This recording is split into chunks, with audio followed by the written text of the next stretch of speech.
សូមជូនរឿងខ្មោចទៅបាទចឹងក៏សូមបង្វែរអារម្មណ៍ពុកម៉ែបងប្អូនទាំងអស់គ្នាមកស្ដាប់រឿងខ្មោចទឹកដូចតទៅនេះបាទមកដល់ឆ្នាំនេះតាម៉ៃគាត់មានអាយុ70ឆ្នាំហើយគាត់ក៏ជាមនុស្សដែលខ្មោចធ្លាប់លួងតាំងពីក្មេងរហូតដល់ចាស់ថ្ងៃមួយមេឃស្រឡះល្អខ្យល់ជំនោរពីមាត់ទន្លេត្រជាក់តិចនាពេលយប់ងងឹតតាម៉ៃបានហៅក្មួយនិងចៅរបស់គាត់មកនិទានរឿងប្រាប់ម្នាក់ខំប្រឹងស្ដាប់ដោយយកចិត្តទុកដាក់តាម៉ៃអង្គុយលើគ្រែរនាបឫស្សីនៅមុខផ្ទះដែលមានក្មេងៗទាំងនោះអង្គុយជុំជិតហើយម្នាក់ស្ដាប់បណ្ដើព្រឺសម្បុរបណ្ដើហើយអ្នកខ្លះក៏ត្រជាក់ចុងដៃចុងជើងព្រោះតែខ្លាចខ្មោចកេះខ្នង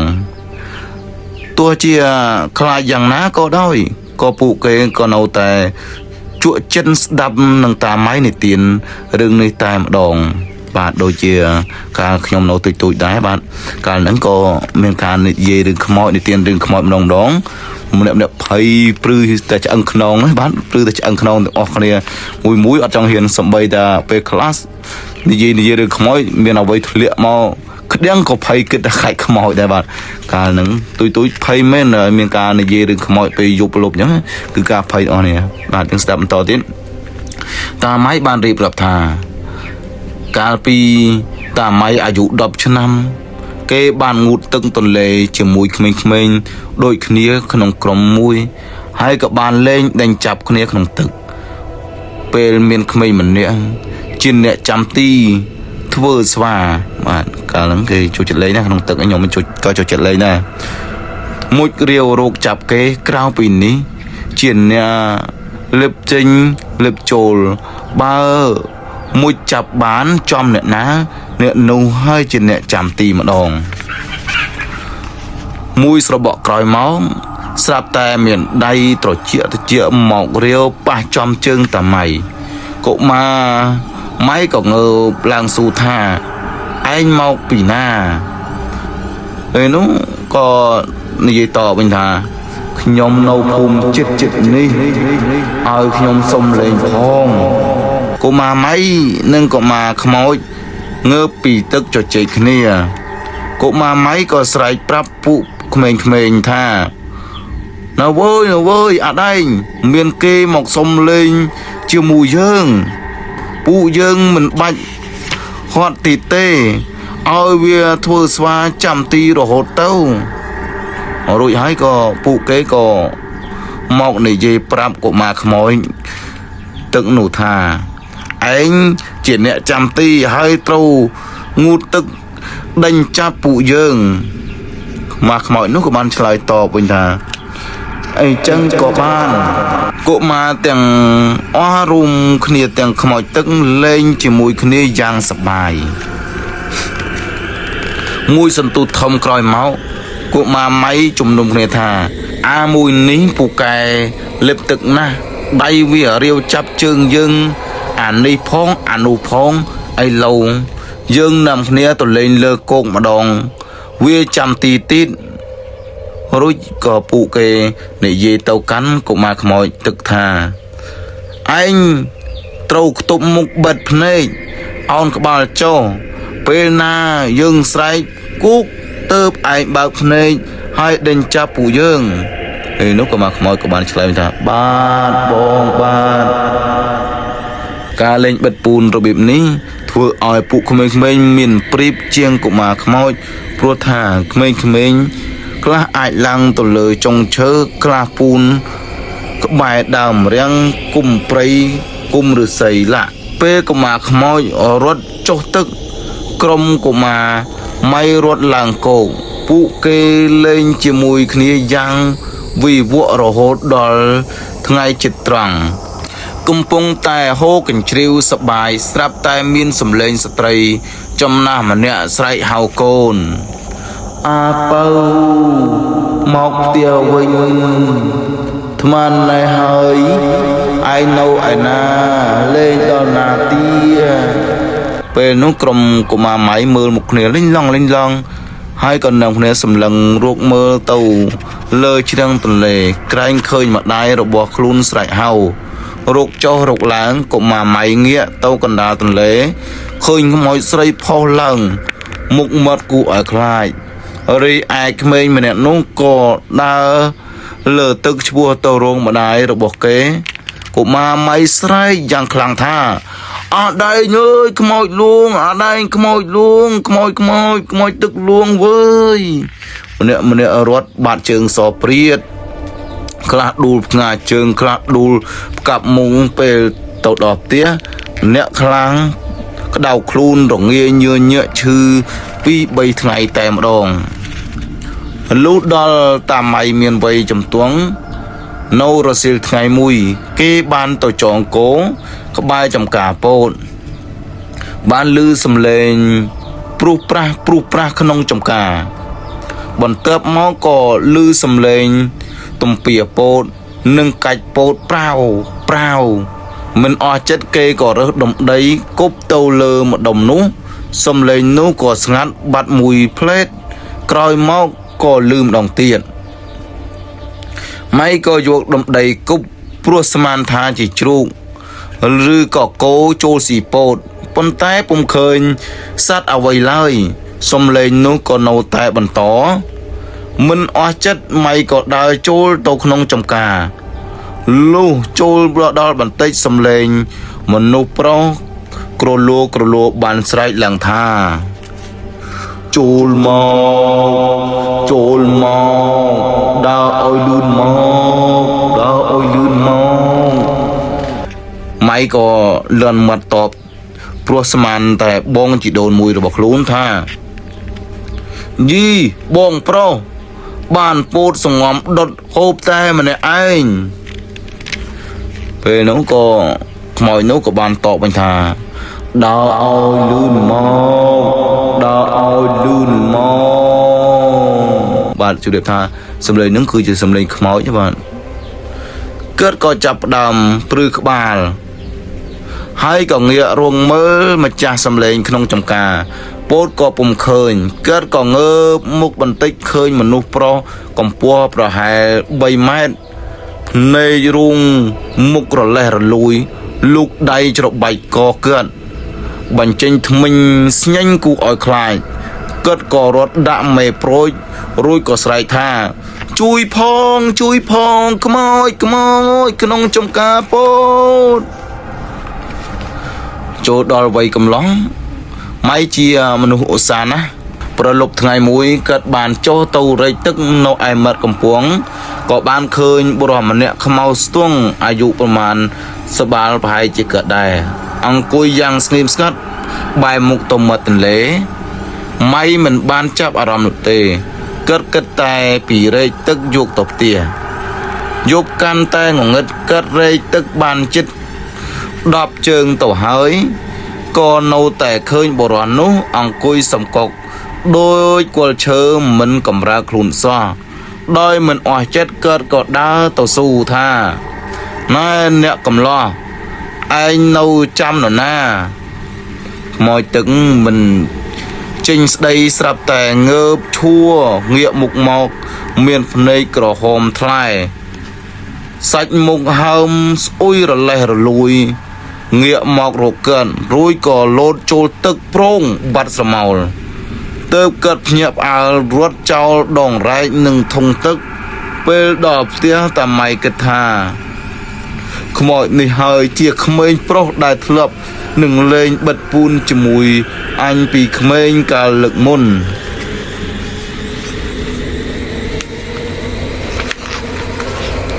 กลายมกเตียนดอยเมียนจมนืออย่างเมื่อหมดเมื่อมทาหนึ่งเมียนนิสัยจมูยพระพุทธศาสนาไม่ก็สำไรจัด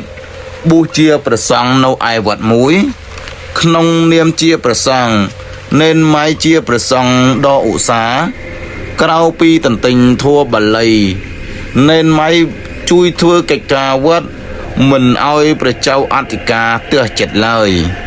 ព្រឹកថ្ងៃមួយនេនម៉ៃនិមន្តទៅបណ្ឌបាតទ្រង់បាននិមន្តក្បែរជើងចំការទ្រង់បាននិមន្តក្បែរដីចំការក៏ទៅដល់គុំឫស្សីមួយបានឮសំឡេងមនុស្សបន្លឺឡើងថាលោកបងលោកអូននិមន្តចូលលេងសិនបាទហើយក៏ខ្មោចម្នាក់ទៀតក៏បាននិយាយថាមែនហើយនិនម៉ៃនិមន្តគង់សិនមកបាទហើយក៏ខ្មោចគោម្នាក់ទៀតក៏បាននិយាយថាលោកបងនិមន្តទៅណាក្តៅណាចូលលេងផ្ទះខ្ញុំសិនមកនិនម៉ៃងើបព្រះភ័ក្របន្តិចចោលព្រះនេតមើលទៅឆ្វេងមើលទៅស្ដាំពុំឃើញមនុស្សងាកចុះងាកឡើងស្រាប់តែឃើញមនុស្សពេញគុំឫស្សីមានស្រីលីនអណ្ដាតទម្លាក់សក់ប្រុសលីនភ្នែកបញ្ចេញធ្មេញឯក្មេងតូចតូចស្រាតដនួលគោកលោតចុះលោតឡើងពេញគុំឫស្សីស្វាគមន៍មិនបងអង្គយូរនេនម៉ៃប្រញាប់លឿតស្បង់ជ័យពួរដើរផងរត់ផងទៅកត់យ៉ាងលឿនវិញតែម្ដងនេនម៉ៃបុះបានតែ3ព្រះវស្សាក៏លាចាកសិក្ខាបទគឺសឹកប្រកបរបរធ្វើស្រែចម្ការវិញរសៀលថ្ងៃមួយកើតបានទៅចូលរួមក្នុងកម្មវិធីមង្គលការបងប្អូននៅភូមិមួយក្បែរភ្នំហាន់ជ័យក្រោយពីទទួលទានរួចអន្តិតម៉ៃបានចូលទៅរំវង់នឹងគេបន្ទាប់មកក៏ចេញក្រៅទៅបត់ជើងតូចពេលនោះកើតក៏ក្រឡេកឃើញនារីម្នាក់មានរូបរាងខ្ពស់ដៃជើងស្រឡូនធ្វើឲ្យអន្តិតម៉ៃមានចិត្តស្រឡាញ់ប្រតិពត់តែម្ដងចង់តាមនាងនោះឲ្យស្គាល់ផ្ទះនឹងអាចចូលស្ដីដណ្ដឹងអន្តិតម៉ៃស៊ូនាងថាអូនស្រីម្ដេចក៏ឈួរម្នាក់ឯងអញ្ចឹងផ្ទះនៅឯណាចាំបងជូនទៅនាងខ្មោចក៏ដើរចេញមិនហាស្ដីរីឯអន្តិតម៉ៃហេតុតែចង់ស្គាល់ផ្ទះនាងក៏ដើរតាមក្រោយរហូតដល់ជើងភ្នំហាន់ជ័យនាងខ្មោចក៏ទម្លាក់សក់បន្តិចម្ដងរហូតអូសដីអន្តិតម៉ៃហាក់ដូចជាស្រវាំងភ្នែកទើបស៊ូថាណែនាងដើរលឿនម្លេះចាំបងផងនាងខ្មោចងាកផ្លេតបើកភ្នែកធំប៉ុនចានចង្កឹះលីនអណ្ដាតមុខស្អុយរលួយសក់វែងសំពងធ្វើឲ្យអន្តិតម៉ៃរត់មិនងាកក្រោយត្រឡប់មករោងការវិញតែម្ដងប៉ុន្មានខែក្រោយមកម៉ៃក៏បានរៀបការជាមួយនារីម្នាក់ប្រលប់ថ្ងៃមួយកើតក៏បានបរទេះត្រឡប់ពីចំការមកដល់មកវត្តក្បែរមាត់ទន្លេហើយទីនោះមានដើមពោធិ៍មួយដើមធំស្រាប់តែមានទឹកជះស្រោចមកលើខ្លួនកើតអន្តិតម៉ៃភ្ញាក់ស្រែកថាអ្នកណាហ៊ានជះទឹកដាក់អញវើយស្រាប់តែស្ងាត់ជ្រាបឯគោចេះតែផ្អើលបោលទៅមុខស្ទើរភ្លូករទេះអន្តិតម៉ៃក៏ព្រឺសម្បុរខ្ញាក់បន្ទាប់មកក៏មានឮសំឡេងស្រីបំពេកូនយ៉ាងក្រលួចនៅលើដើមពោធិ៍នោះកើតខំទប់អារម្មណ៍ទាំងខ្លួនញ័រទួត្រើតទម្រាំដល់ផ្ទះ7ឆ្នាំក្រោយមកម៉ៃក៏មានកូន2នាក់ក្រៅពីមុខរបរធ្វើចំការកើតជាអ្នកនេសាទម្នាក់ពូកែខាងរោគត្រីយប់មួយកើតបានទៅរេសន្ទូចក្នុងបឹងឆ្ងាយជិតស្រែប្រាំងរបស់គាត់ថ្ងៃនោះកើតស្មានសន្ទូចបានត្រីតែពីប៉ុណ្ណោះពេលនោះកើតក៏បង្កាត់ភ្លើងនឹងចង្ក្រានដីក្បាលទូកក៏អាំងត្រីនឹងដំបុតមួយកំពុងតែប្រែត្រីចុះឡើងក៏ឆ្អិនល្មមស្រាប់តែបានឮសំឡេងភ្លុងដូចជាមនុស្សដើរក្នុងទឹកនិងដូចជាសំឡេងច្រវាអុំទូកតិចកាន់តែគៀកទៅសំឡេងមួយបន្លឺឡើងខ្ទួលលើផ្ទៃបឹងសុំត្រីអង្គអូបអូម៉ៃ bay men rovol pi smleng nu teតែគាត់ឈ្ងោកទៅអង្គត្រីគាត់តបវិញថាឲ្យគ្នាចែកយ៉ាងម៉េចបើថ្ងៃនេះរោគត្រីបានតែមួយតំបត់ហ្នឹងហើយក៏ខ្មោចបាននិយាយទៅថាសុំត្រីអង្គតែមួយទេម្ដងនេះគាត់ក៏រកមើលម្ចាស់សំឡេងស្មានថាអ្នកនេសាទដូចគ្នាស្រាប់តែឃើញខ្មោចទឹកអសូរកាយខ្ពស់ពាក់កណ្ដាលដើមថ្នោតកំពុងធ្វើមុខដាក់គាត់ហើយលូកដៃសុំត្រីអង្គស្ថិតក្នុងសភាពស្រឡំកាំងដៃពូម៉ៃមកខាងកាន់ដំបុតត្រីដៃមកខាងកាន់កំបិតងើយមើលមុខគ្នាដូចជាចង់តតាំងមួយរំពេចក្រោយមកគាត់ខំទប់ស្មារតីទាញបានច្រវាទូករសៀកថយក្រោយឯខ្មោចនោះក៏ចេះតែរំកិលចូលមកតាមគាត់មួយស្របង់ទៅវារលេបាត់ពីមុខរបស់គាត់និទានដល់ត្រឹមនេះតាម៉ៃផ្ដាំកូនចៅកុំឲ្យខ្លាចអីគឺជាជំនឿអរូបីជារូបភាពឬក៏ស្រមៃដែលធ្វើឲ្យយើងឃើញតែមួយផ្លេតប៉ុណ្ណោះអ្វីដែលយើងត្រូវខ្លាចនោះគឺមនុស្សអាក្រក់ដែលចូលចិត្តលួចឆក់ប្លន់រំលោភសម្លាប់នោះទេឯខ្មោចបើបានឃើញហើយគ្រាន់តែតាំងស្មារតីទប់អារម្មណ៍ធ្វើជាធម្មតាទៅនឹងធូរស្រាលហើយបាទរឿងនេះក៏បានសន្មតថាចប់តែត្រឹមនេះឯងបាទហើយសូមពុកម៉ែបងប្អូនអរគ្នាយើងបានស្ដាប់ហើយតើតងរឿងខ្មោចបើសិនជាយើងបានជួបហើយធ្វើម៉េចយើងតាំងស្មារតីយើងឲ្យរឹងមាំកុំឲ្យធ្វើទន់ជ្រាយបាទកុំឲ្យធ្វើទន់ជ្រាយហើយពួកហ្នឹងក៏មិនអាចនឹងធ្វើឲ្យយើងបានដែរបើសិនយើងធ្វើទន់ជ្រាយគេនឹងរស់រឿងយើងបានបាទយើងសូមជម្រាបលាបងប្អូនអរគ្នាបាទសូមឲ្យពុកម៉ែបងប្អូនបានសុខភាពល្អណាកុំបបររុងរឿងតែម្ដងបាទសូមអរគុណបាទសូមជម្រាបលា